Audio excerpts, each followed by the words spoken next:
Cinema కథను మొత్తం మార్చేయొచ్చు. ఇది మహేష్ బాబు 1 నేనొక్కడనే సినిమా సమయంలో సుకుమార్ చెప్పిన మాట.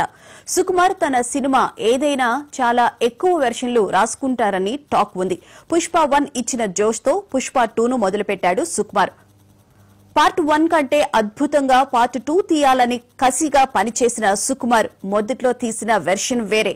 ఏడాది కిందట రిలీజ్ అయిన మొదటి వెర్షన్ ట్రైలర్ చూస్తే అది అర్థమవుతుంది. ఎర్రచందనం స్మగ్లింగ్ ద్వారా పేదలను ఆదుకోవడం, పిల్లలను చదివించడం, పేదవాళ్ల కష్టాలు తీర్చడం వంటివి పుష్ప 2 మొదటి వెర్షన్ ట్రైలర్లో ఉంటాయి. అలా ప్రజల్లో విపరీతమైన క్రేజ్ తెచ్చుకున్న పుష్పాని పోలీసులు అరెస్టు చేస్తే ప్రజలు రోడ్ల మీదకు వచ్చి అల్లర్లు కూడా చేస్తారు. అంతేకాదు పుష్ప కోసం తిరుపతి పోలీసులు గాలించడం, పుష్ప అడవుల్లో దాక్కోవడం వంటి సీన్లు కూడా పుష్ప 2 మొదటి వెర్షన్ ట్రైలర్ లో మనకి కనపడతాయి. అడవిలో జంతువులు 2 అడుగులు వెనక్కి వేశాయంటే పులి వచ్చినాది అని అర్థం. అదే పులి 2 అడుగులు వెనక్కి వేసినాదంటే పుష్ప వచ్చిండాడు అని అర్థం అంటూ హీరో పక్కనుండే కేశవ క్యారెక్టర్ చేత చెప్పిస్తారు.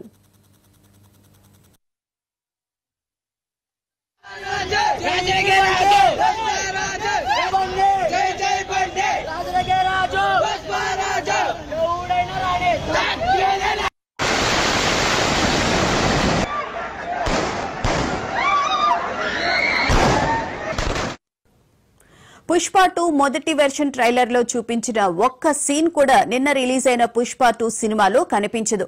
ఆ ట్రైలర్ కు ఈ రోజు రిలీజ్ అయిన సినిమాకు ఏ మాత్రం సంబంధం లేకుండా కథనాలు, హీరో ఎలివేషన్ సీన్స్ పార్ట్ 2 లో ఉన్నాయి.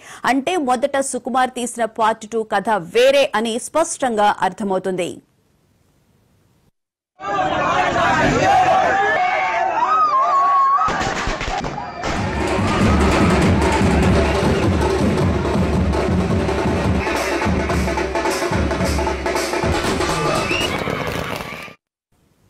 కేవలం హీరో అల్లు అర్జున్ కోసమే పుష్ప 2 తీశాను అంటూ హైదరాబాద్ లో జరిగిన ప్రీ రిలీజ్ వేడుకల్లో సుకుమార్ చెప్పారు.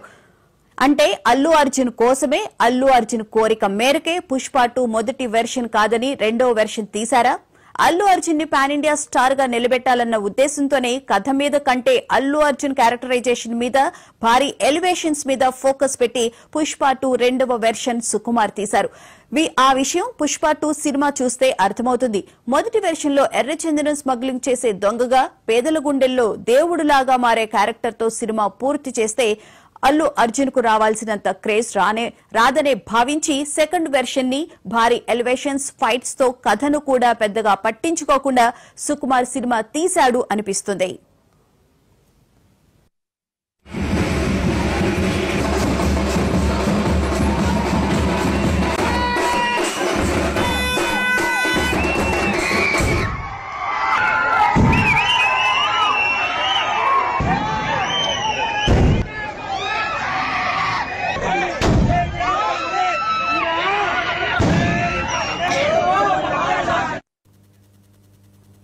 పుష్ప 2 చూసిన చాలా మంది సుకుమార్ దర్శకత్వం తాలూకా ఫ్లేవర్ మిస్ అయిందనేది చాలా మంది చెబుతున్న మాట. సుకుమార్ కు ఉన్న జీనియస్ డైరెక్టర్ అనే ముద్ర పుష్ప 2 లో పెద్దగా కనబడలేదని మరికొంతమంది మాట్లాడుతున్నారు.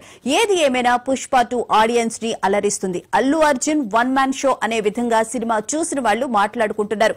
మొదటి వెర్షన్ కాదని రెండో వెర్షన్ ని ప్రేక్షకులకు చూపించి Allu Arjun pan India star గా మరింత బలపడడానికి సుకుమార్ సక్సెస్ అయ్యాడనే చెప్పాలి. ఇక ఇదే అంశానికి సంబంధించిన పూర్తి వివరాలను మా సినీ సీనియర్ జర్నలిస్ట్ ఓం ప్రకాష్ గారిని అడిగి తెలుసుకుందాం. ఓం ప్రకాష్ గారు, పుష్ప 2 మీద ప్రజలందరికీ చాలా భిన్న ఒపీనియన్స్ అయితే ఉన్నాయి.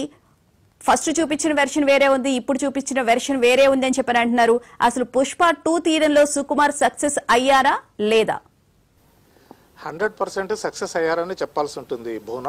ఎందుకు అంటే ఒక స్టార్ డైరెక్టరు అలాగే ఒక స్టార్ హీరో కలిసి చేసే సినిమా ఒకటి ఫస్ట్ది ఏదైతే ఉందో పుష్ప అనేది గ్రాండ్ సక్సెస్ సాధించిన తర్వాత పుష్ప 2 అనేది ఎలా ఉంటుంది, ఏ స్థాయిలో ఉంటుంది అనేటువంటి ఒక సందేహాలు కానీ లేకపోతే అంచనాలు కానీ విపరీతంగా ఉండడం అనేది సహజం.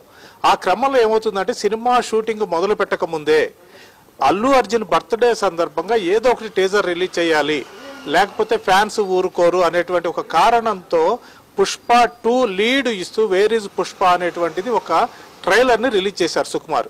అంటే ఆ సినిమా ద్వారా ఆయన అనుకున్నది అంటే పుష్ప 2లో ఏం చూపిద్దాం అనుకున్నారు అనే దానిని మాత్రమే బేస్ చేసుకుని ఆయన ఒక ట్రైలర్ కట్ చేశారు. ఆ ట్రైలర్ కూడా విశేషమైనటువంటి పాపులారిటీ పొందింది. ఎందుకంటే అల్లు అర్జున్ బర్త్డేకి అలాగే పుష్ప సక్సెస్ అయిన తర్వాత 2కి సంబంధించి వచ్చిన ఫస్ట్ ట్రైలర్ కాబట్టి దానిని చూసి చాలా మంది ఏంటంటే ఒక పుష్ప 2 ఇలా ఉంటుంది అనుకున్నారు. అందులో ఆ ట్రైలర్ లో మనం చెప్పింది ఏంటంటే తిరుపతి జైలు నుంచి తప్పించుకున్న పుష్ప అడవుల్లోకి వెళ్లారు, అక్కడ అతను పోలీసు గాయాలైనవి, దాదాపు 8 బుల్లెట్లు ఆయనలో దిగినాయి, ఆయన బతికున్నారో లేదో కూడా తెలియదు, ఆయన బట్టలు కొన్ని అంటే ఆయన బట్టలకు సంబంధించినటువంటి కొన్ని చోట్ల దొరికినాయి అనేటువంటిది అందులో చూపిస్తూ ప్రజలకి అంటే ఒక ఎర్ర చందనం స్మగ్లర్ గా ఉన్నటువంటి పుష్ప ప్రజలకి దేవుడు ఎలా అయ్యాడు, అలాంటి దేవుడు తప్పిపోతేనో లేదా పోలీసుల కాల్పుల నుంచి తప్పించుకుని అడవిలోకి వెళితేనో ఆయన ఎలా ఉన్నాడు అని చెప్పి ఆ ప్రజలు ఎలా ఆందోళన చెందుతారు అనేది మనకు ఆ ట్రైలర్లో చూపించారు. నిన్న సినిమా చూసిన తర్వాత చాలా మంది వ్యక్తం చేసింది ఏంటంటే అసలు పుష్ప జైలు నుంచి తప్పించుకోవడం కానీ, పోలీసులు అతని మీద కాల్పులు జరపడం కానీ, అతను అడవిలో సంచరించడం కానీ, ప్రజలు పుష్ప కోసం అని చెప్పి ఆందోళన చేసి రోడ్లు ఎక్కడం కానీ ఇలాంటి సన్నివేశాలు ఏమీ లేవు కదా. మరి ఆ ట్రైలర్కి ఈ పార్ట్ 2కి అసలు సంబంధమే లేదే. ఆ ట్రైలర్ అప్పుడు అలా ఎందుకు కట్ చేశారు, సినిమా ఇప్పుడు ఇలా ఎందుకు ఉంది అన్నది చాలా పెద్ద క్వశ్చన్ మార్క్. అంటే చిన్న పిల్లల్ని అడిగినా కానీ పుష్ప 2 ఎలా ఉంది అని అడిగితే వాళ్ళు ఫస్ట్ చెప్పిన మాట ఏంటంటే మొదట వచ్చిన ట్రైలర్లో లేదండి, ఆ ట్రైలర్లో ఉన్నవి ఏవి కూడా ఇందులో లేవండి అన్నారు. అంటే అంతలా ఆ ట్రైలర్ని జనాలు మనసులోకి ఎక్కించుకున్నారు, ప్రేక్షకులు మనసులోకి ఎక్కించుకున్నారు. ఇక నిన్న పుష్ప 2 సినిమాకి వస్తే ఏంటంటే ఆ ట్రైలరు రిలీజ్ చేసే టయానికి టు బి ఫ్రాంక్ అంటే ఒక లైన్ అయితే మనసులో ఉంది తప్పితే సుకుమార్ దగ్గర పుష్ప 2 కథ అనేది మాత్రం అతని దగ్గర లేదు. ఫస్ట్ పార్ట్ సక్సెస్ అయిన తర్వాత దాన్ని బేస్ చేసుకుని ఏం చేయాలి అని చెప్పి ఒక రాసుకుంటూ వెళ్ళినప్పుడు ఏమైందంటే ఫస్ట్ ట్రైలర్ కట్ చేయడం అయితే చేశారు, అది బాగా క్రేజ్ వచ్చింది. కానీ దానిని పక్కన పెట్టి ఏదైతే ఆ ట్రైలర్లో వాళ్ళు చెప్పాలనుకున్నది చెప్పారో దానిని మాత్రం సినిమాగా తీయలేదన్నది వాస్తవం.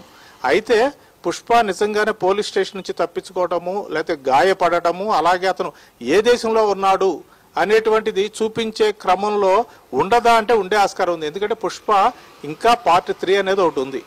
పార్ట్ 3లో ఈ సినిమా చూస్తే మనము ప్రారంభమే జపాన్లో ప్రారంభం అవుతుంది. అంటే నాకు సంబంధించినటువంటి డబ్బు ఎక్కడున్నా నేను వెళ్ళి తీసుకుంటాను, అది 7 కొండల మీద అయినా కానీ 7 సముద్రాల అవతలైనా కానీ అని చెప్తారు పుష్ప. అలాగే జపాన్లోనే ఈ కథ మొదలవుతుంది కాబట్టి పార్ట్ 3 కూడా మొత్తంగా విదేశాలను బేస్ చేసుకుని అతని మీద జరుగుతుంది అనుకోవాలి. ఆ క్రమంలో ఇప్పుడు ఏదైతే ట్రైలర్ వచ్చిందో అందులోని కొన్ని అంశాలని ఖచ్చితంగా పార్ట్ 3లో చూపించే ఆస్కారం అయితే ఉంటుంది. ఎందుకంటే సుకుమార్ ప్లాన్ చేసుకున్నప్పుడు ట్రైలర్ రిలీజ్ అంటే ఆ ట్రైలర్ కట్ చేసే టైంకి అతను ఓన్లీ ఒక పార్ట్ అంటే పుష్ప 2 తీస్తే సరిపోతుంది అనుకున్నారు. కానీ పుష్ప 2 షూటింగ్ మొదలుపెట్టి చేస్తూ వెళుతున్న క్రమంలో ఇది 2వ పార్ట్తో అవ్వదు, ఇంకో పార్ట్ అవసరమో అనుకున్నారు. ఆయన ఏదైతే ట్రైలర్లో చెప్పారో దానిని పార్ట్ 3లో చెప్పే ఆస్కారం అయితే ఖచ్చితంగా ఉంది అనిపిస్తోంది బోనా.